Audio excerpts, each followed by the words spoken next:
Okay mga kapatid, ito'y galing po sa ating Pinas News Insider na may title, confirm nag-leak na umamin na ombudsman, binaliktad ni Rimulya, tinumbok mastermind flood control.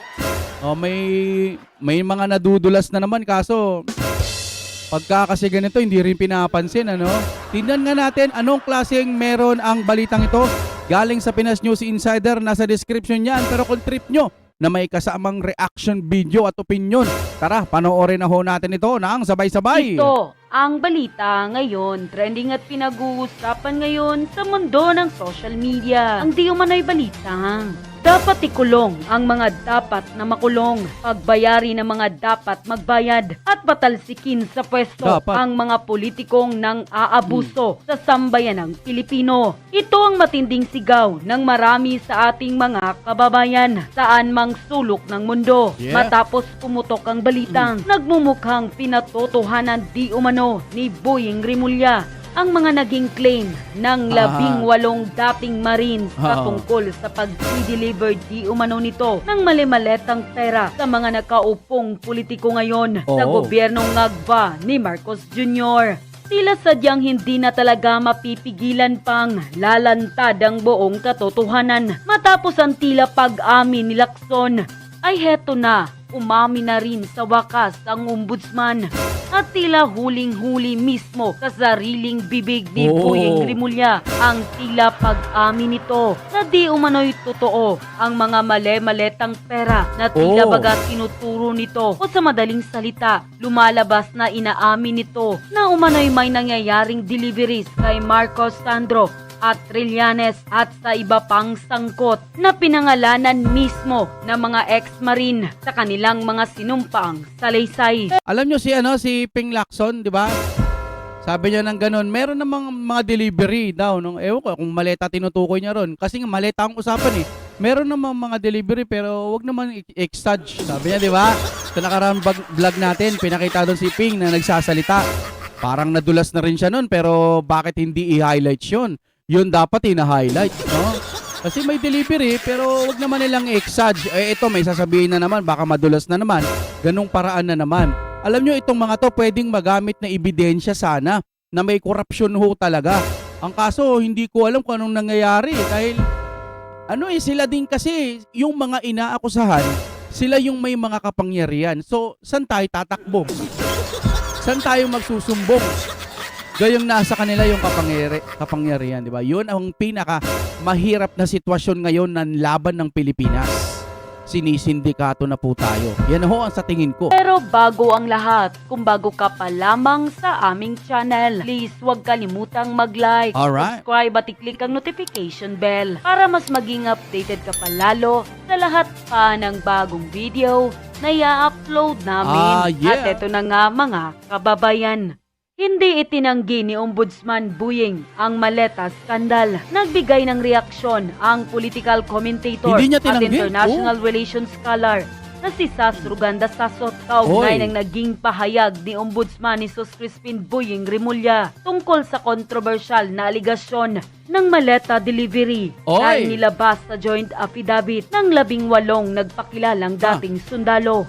Sa isang social media post, sinabi ni Sasot na hindi naman umano'y tinanggi ni Rimulya ang mismong aligasyon tungkol sa umano'y paghahatid ng mga maletang may laban umanong pera. Ombudsman Rimulya did not deny maleta scandal. He just said, there's also one incident happened during Duterte time, delivery to Speaker Velasco. Hindi itinanggi ng Ombudsman Rimulya ang maleta skandal. Sinabi lamang niya na may isa ring insidente na nangyari noong panahon ni Duterte na may delivery kay Speaker Velasco. May isa ring insidente. May isa ring insidente. So, ibig sabihin, bukod sa sinasabi dito, may isa ring. So, ito yung isa, pero may isa ring. Ito yung binibintang na na sa administrasyon ng Duterte, no? Pero yung may ring, mayroon pala tong isa. So, ibig sabihin, saan galing yun? Kukuha nyo? Parang, para sa akin, parang tinatanggap mo na meron. Oo, pero meron ding. May iba pa. Tingnan nga natin. Ngunit ayon sa kanya, kung may lumabas na isang insidente nung panahon ng pamumuno ni dating House Speaker Lord Alan Velasco, nararapat din umano itong imbestigahan kasabay ng daan-daang bilyong delivery ng maleta kina BBM at iba pa. Okay, di-imbestigahan din si Velasco along with the hundreds of billions delivered to BBM et al. Ang reaksyon ay tugon sa sinabi ng Ombudsman Remulla sa isang press conference na ang isa sa mga larawang isinumiti ng 18 ex-marine bilang ebidensya ng umano'y cash delivery scheme ay kuha umano nung panahon ng administrasyon ni dating Pangulong Rodrigo Duterte. Ayon kay Remulla, Duterte time. Definitely yung isa roon, yung isa na point out sa akin. Edi parang kasalanan na naman ng Duterte to, no? Kutsa, lahat na lang sinisisi sa Duterte, no? Alam nyo, kung pwede lang, no? Kaso hindi pwede, na kung pwede lang, minsan kaltukan nyo rin to. Uy, puro ka Duterte. Lahat na lang, pag konting kembot, Duterte, no? Kung pwede lang, no? Na nag-inform sa akin. Ang mga aligasyong ito ay nakapaloob umano sa joint affidavit ng 18 nagpakilalang dating sundalo kung saan sinabi nilang sila umano ang nag-deliver ng mga maleta na may lamang pera sa ilang mambabatas at opisyal ng pamahalaan mula 2022 hanggang 2025. Sa kasalukuyan, patuloy na sinusuri ng mga otoridad ang credibility ng affidavit, mga larawan at iba pang ebidensya upang matukoy ang katotohanan sa likod ng kontrobersiya. Parang may nakita pa ako, sabi ni Ping Lacson, ano, marami ang 800 billion. Parang hindi mo raw agad matatapos bilangin yun, parang aabutin ka ata ng ilang taon, hindi mo pa rin natatapos bilangin yun. Kung mano-mano mong bibilangin yun, baka. Pero mamen, hindi naman tayo bugok, hindi naman tayo bobo. High-tech na ho ngayon. Meron ng mga machine na pwedeng tagabilang ng pera. Ikaw, bilyon-bilyon pera mo, bibilangin mo lang mano-mano. Wow, heavy. Ginagawa yung tanga-taong bayan. Wow. O halimbawa, may isa kang tagabilang na yung machine. Di maraming machine. Sabihin mo na 100 machine. O hindi naman kaya, mga 200, 300, 500 machine. Isasabay-sabay bilangin yun. Tapos meron na lang magko-compute, di ba? Ano kami, tanga? Ewan ko lang kung mali ako, sana nga tanga ako. Pero hindi na po mahirap bilangin ng 800 billion, lalo na kung meron kang makinang pambilang. Doon nga sa piso-piso, meron na eh. Dati yung piso-net, meron na rin. May 5 piso na rin. Minsan kinikilo na lang nila. Alam na nila kung magkano, kapag ganito kadami, alam na nila eh. Paano pa kaya ngayon mas high-tech na, may tagabilang na ng pera, machine. Ayun naman, oh. Ewan ko lang kung totoong sinabi ni Ping yun, kasi pag sinabi niya talaga yung kung totoo man, ang ginagago mo naman taong bayan eh. Ito na tayo kay Kuya Coach Oli.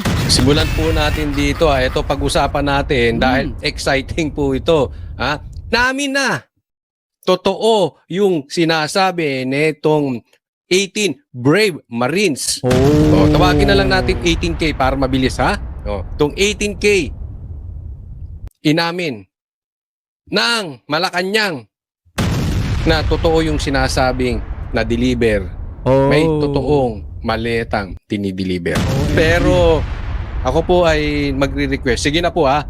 I-like nyo po itong video na ito. Malaki po ang maitutulong ng pagla-like nyo po sa vlog na ito, sa video na ito. Okay, like nyo po.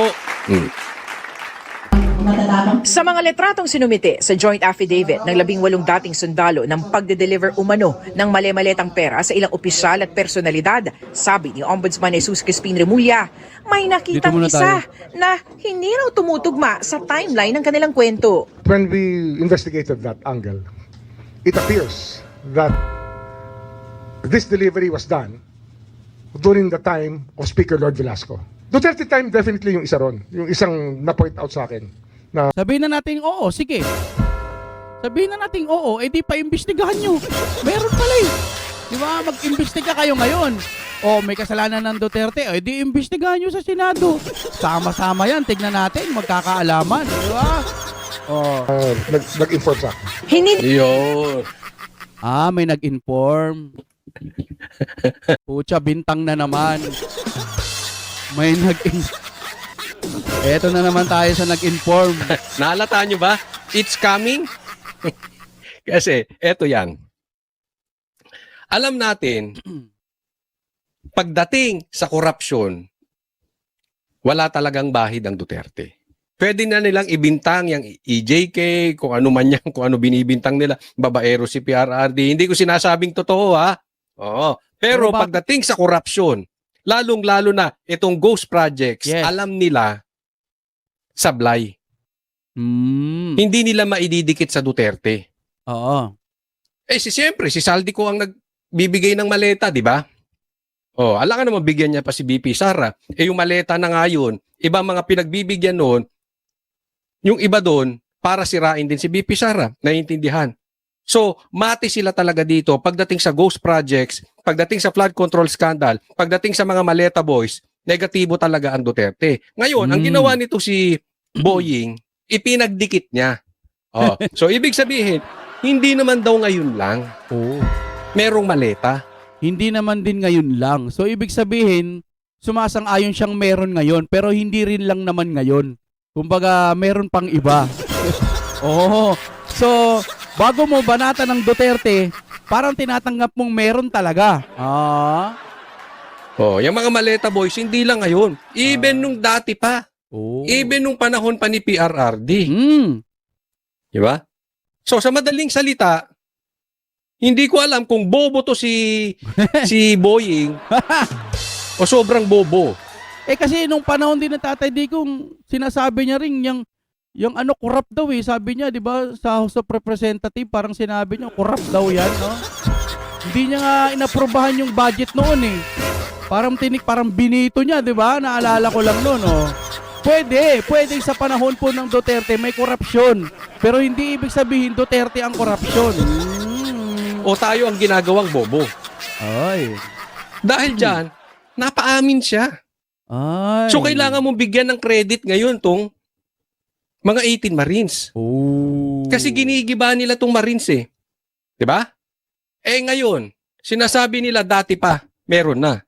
So, ibig sabihin, totoo yung sinasabi nitong mga Marines. Yari. Ngayon, kung totoo yung sinasabi ng mga Marines, ibig sabihin, nag-deliver talaga sila ng pera kay Bongbong Marcos. Tama o tama-tama? Nag-deliver sila ng maleta na may lamang pera kay Tambaluslos, kay Romualdez. Tama or tama-tama? Diba? Ngayon na sinasabi, nangyari din naman nung panahon ni PRRD. Di imbestigahan ninyo. Imbestigahan nyo kung sino yung involved nung panahon ni PRRD. Nagets ko na. Diba? So parang tinatanggap mo, inaamin mo na. Hindi pala parang, talagang tamang-tama yung sinasabi ni Coach Oli. Tinatanggap mo na meron ngayon, pero biglang meron din naman noon hindi, pwede nang paimbestigahan yan sa mga bibig nyo na mismo lalabas. Kasi, para lang sa aking opinion, ang tao kasi pag sobra-sobra ng pagsisinungaling, minsan hindi mo na maitatago, lalabas na mismo sa bibig mo Kasi sobra na, nag-uumapaw na. Diba? Minsan pagka nagpapakulo ka, kahit takip na yan, sumisingaw at may sisingaw, may lalabas pa rin Kumbaga sa sinasabi na walang usok kung walang baga o apoy. Talaydana. Pero, imbestigahan nyo rin si Romualdez. Yes. At saka si Bongbong. Kasi ngayon talamak Kung totoo man dati, wala akong pakialam kung sinong tamaan dyan. Kung totoo yung sinasabi mo, imbestigahan nyo. Kung gusto nyo, electric chair nyo pa Diba? Ako, positive ako dyan. Na negative ang Duterte dyan. Kasi nga, hindi naman kasi hawak lahat ng Duterte. Noong mga panahon na yon, mga kapatid, grabe talaga ang paghihigpit nung pandemic na, di ba? Sobra talaga tayo nung naghirap, pero hindi tayo pinabayaan ni Tatay Digo. Paglabas nga natin nakita mo may mga bagong tulay, may mga magaganda nang nagawa, di ba? Pero hindi nawawala yung korupsyon kasi narinig ko rin mismo sa Duterte, yung House of Representative, corrupt yan, parang gano'n ang pagkadinig ko Nakagalit nga si Romualdez. Yun lang ang pagkakaintindi ko. Nagigets nyo? Baka yung tao sa ilalim, we don't know. Hindi ko sinasabing totoo. Diba? Pero mas lalo mong imbestigahan, Boying. Tama. Di ba? Ikaw ang nakaupo ngayong ombudsman. Eh di lalo mong imbestigahan dahil alam mo pala malawakan dati pa eh. Mapapasubo siya niyan, mga kaibigan, ano? All the more na hindi mo dapat iwasan. Dapat mas pinapatawag mo yung mga Marines pero hindi sila iimbestigahan mo. Iimbestigahan mo yung deliveries ng maleta. Yun. Dahil sinabi mo, totoo yung maleta. Sinabi mo, totoo yung deliveries ng maleta. Yun ang imbestigahan. Malinaw na mga kapatid. Hindi magiging sarswela itong imbestigasyon. Kailangan ng taong bayan na malaman ng katotohanan. Sawa na po kami sa kasinungalingan. Wala na kaming pakialam sa mga maka-BBM. Kami po gusto naming malaman at uhaw kami sa pagbabago dahil ayaw na po naming ng korupsyon, ayaw naming tanggapin na ganito na lang ang Pilipinas.